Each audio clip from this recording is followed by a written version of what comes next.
आधार card का भी एक बताया है कि भी जैसे ठीक करने के लिए उनके पते और के व्यक्तियों की पहचान या अन्य जो उसमें करना है, कोई परिवर्तन करना है किसी ने आधार कार्ड में, तो उसके लिए वन स्टॉप समाधान ये एक योजना बनाई गई है। क्योंकि आधार में भी कई तरह की गलतियां ऐसी धारा में आई हैं। परिवार पहचान पत्र के नाते से तो हमने शुरू कर दिया है, काफी उसको ठीक कर भी लिया हमने, और 31 जनवरी तक का समय दिया था।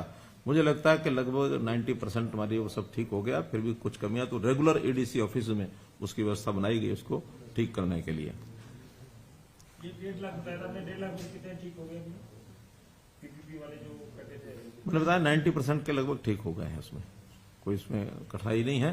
फिर भी जिनके ठीक नहीं हुए थे और खास करके राशन कार्ड उन्होंने बहाल कर दिए उनके। तो मतलब वो कमियां 1.5 लाख में जो आपत्ति जताई थी वो ठीक नहीं, उसमें स्वाभाविक है, इतने सारे आखिर 72 लाख परिवारों का परिवार पहचान पत्र बना है, और ह्यूमन एक इंटरफेस के कारण से व्यक्तियों की तो आखिर काम है, सारे गलतियां कई हुई है, ऐसा नहीं कि नहीं हुई है, लेकिन जिन्होंने ठीक करानी है उनको एक अपॉर्चुनिटी दी गई है और 90% उसमें से ठीक हो गई है। तो अभी कोई ब्रोकरू सर्वे का भी बात की आपने? कल परसों कोई प्रश्न आया था। ऐसा है कि हमने सारे डाटा को 5 विभागों में बांट दिया है।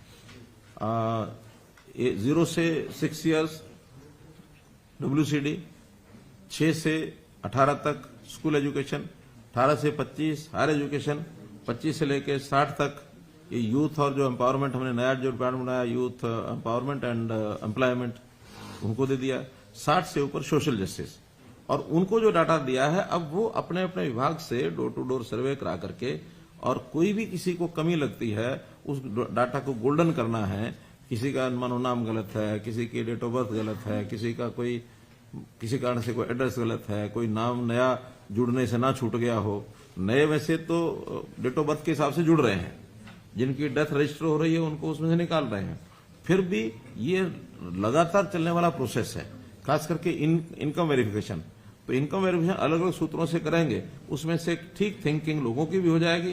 अभी भी बहुत लोग ऐसे हैं जो इनकम होती ज्यादा है वो आके अड़ते हैं कि नहीं जी हमारी तो बहुत ही कम है, सरकारी लाभ लेने के लिए जिनका कोई रिकॉर्ड डाटा नहीं है। सर्वे होगा, ये जो 6 डिपार्टमेंट बांटा है ये इनका काम क्या होगा? इनकम वेरिफिकेशन कौन करेगा? क्योंकि उसी में गड़बड़ ये इनकम वेरिफिकेशन नहीं करेंगे। इनकम वेरिफिकेशन जो हमारे से पहले हुई है, कोई भी अपने नए उसके ऊपर बताना चाहता है कि मेरी इनकम पहले गलत लिखी हुई हो, नहीं लिखवाएगा। ये जो वेरीफाई करने का काम इसलिए नहीं किया तो नया लिख के ले आएंगे, उसको फिर डिपार्टमेंट जिसको कहना चाहिए बैक ऑफिस में कि भी किनकी कितनी है और किन्होंने शिकायत की है, उसको वेरिफिकेशन बाद में कराएंगे। अभी तो केवल इन्फॉर्मेशन लाएंगे। ये जो 6 डिपार्टमेंट है, ये तो कोई नई इन्फॉर्मेशन अगर है तो अपने लिख के ले आएंगे, ताकि हम बैक ऑफिस में बैठ करके उनको मिलान कर सकें कि किसी की वास्तव में गलत तो नहीं है। क्योंकि इनको भी सबको वेरीफाई करके को ठीक करने का अधिकार नहीं दिया गया, केवल सूचना लाएंगे, सर्वे करेंगे। तो इनकम वेरीफाई कौन करेगा? इनकम तो मैंने बताया ना कि अगर गलत पाई जाएगी, उसका कोई स्लैब अलग होगा, तो फिर वेरीफाई कराने का काम क्रीड करेगा। वो ये इनकम वेरिफिकेशन के लिए एप्लीकेशन तो ले सकते हैं? एप्लीकेशन नहीं, केवल दर्ज करके लाएंगे। दर्ज करके लाएंगे। जब सर्वे करेंगे कोई भी अपना बताता है कि हाँ इस परिवार की इनकम इतनी है, पहले कितनी है इनको नहीं बताया जाएगा। केवल कोई अगर खुद शिकायत करता है तो उसको लिख के ले आएंगे।